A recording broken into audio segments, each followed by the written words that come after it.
Merci beaucoup. Si vous me permettez, Président Obed, je vais m'exprimer là, en français.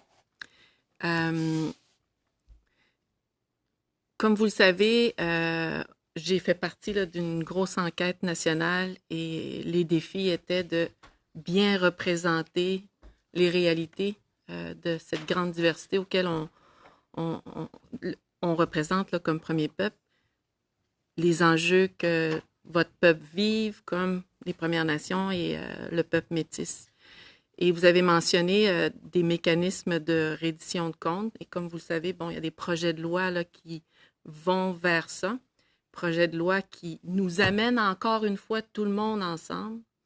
Dans le meilleur des mondes, Président Obed, est-ce que les prochaines fois, on devrait plutôt présenter des conseils nationaux pour les Inuits, des conseils nationaux pour le peuple métis et pour les Premières Nations, où on doit garder cette formule de pas en Canada, là, je dirais en français. Là.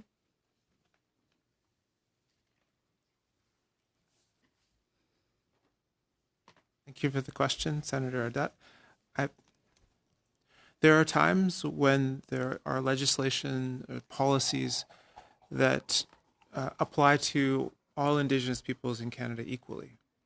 There are other times when there are specificities within a particular policy area or a particular focus of, could be geographic, where First Nations, Métis, and Inuit have very different ways of interacting with government or of approaching a policy issue.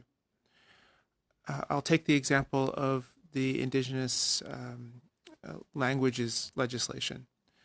We had hoped that the government of Canada would have an Inuit, First Nations, and Métis sections within that piece of federal legislation that would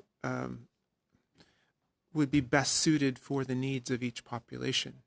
For Inuit, Inuktitut, our Indigenous language, is a majority language in Inuit Nunangat.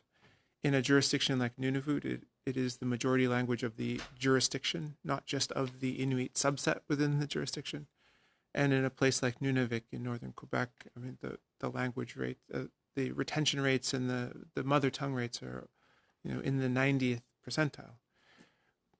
So the idea that the federal government has no responsibility to provide government services to our Inuit populations in Inuktitut, in our homeland, is just a fundamental